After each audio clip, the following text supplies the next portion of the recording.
कृपा बिन सुलभ न सोई, बिन सतसंग विवेक न होई। राम कृपा बिन सुलभ न सोई, बिना सत्संग के विवेक नहीं होता, और विवेक के बिना सत्य असत्य का निर्णय नहीं होता। संत कहते हैं,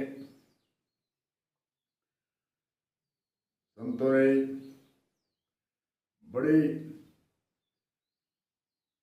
विधान से समझाने के लिए भजन, वाणी, दोहा, साखी आदि उपदेश, दृष्टांत,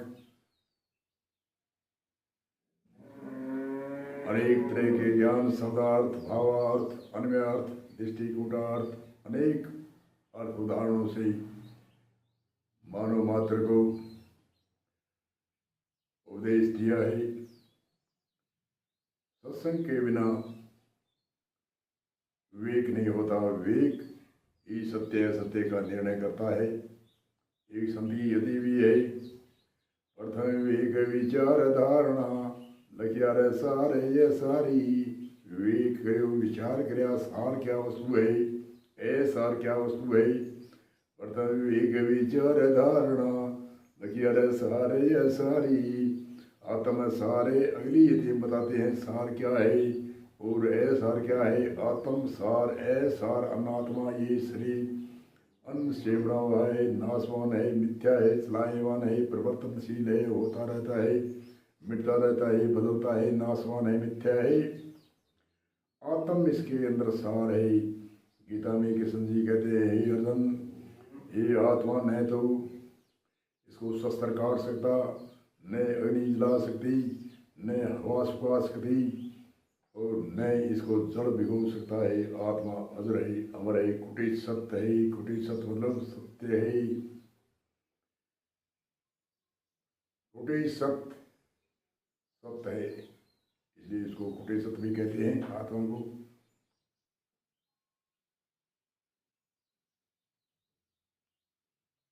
तो आत्म सार, ऐसार अनात्मा, और विचार कह दो, विवेक कह दो।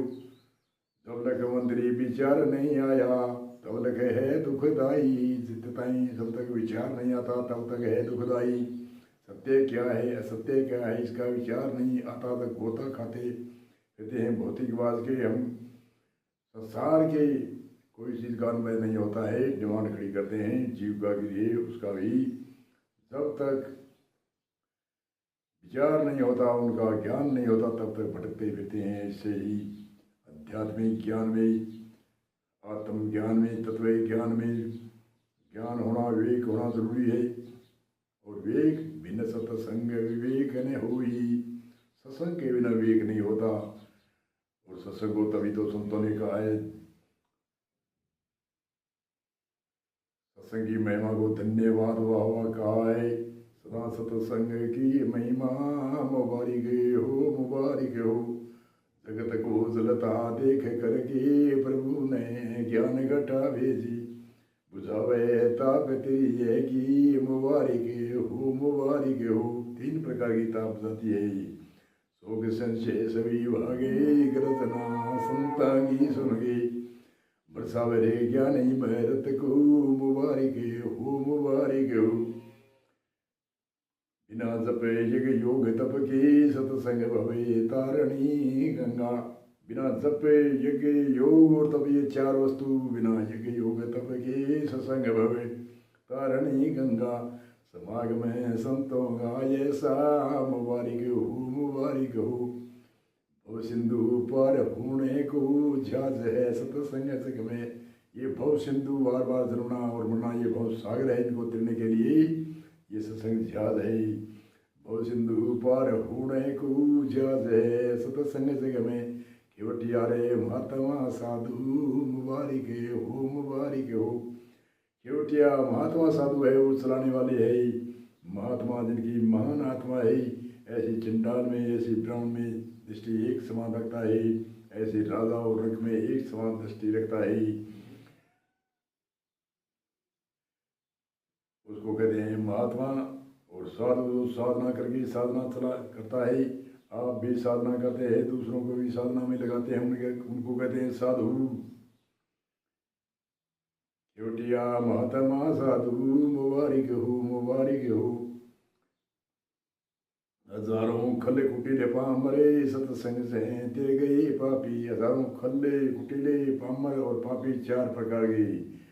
खल पापी जिसकी कोई मेरे लाभ नहीं है, लाखों रुपया का दूसरों का नुकसान कर दूं, वैसी खल जैसे उंदर की तरह वर्ती होती है। उंदर 500 रुपये मीटर का कपड़ा खरीद देता है और उसके कोई हासिल नहीं होता, दूसरों को नुकसान करता है।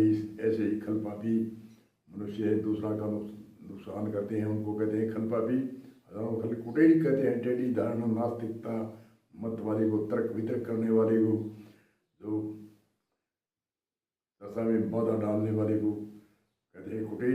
हजारों खल कुटिल। पामर कहते हैं जिसको सूझबूझ नहीं, पामर जो जिसको समझ नहीं, ये बात उसको अच्छी नहीं लगती, बुरी बातों में वे खुश रहता है, उसे पामर।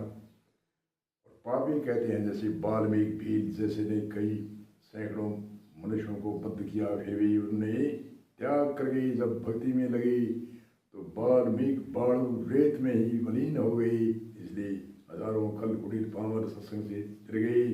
अचल राम फिर भी तेज होते हैं। मोबारी को धन्यवाद हो।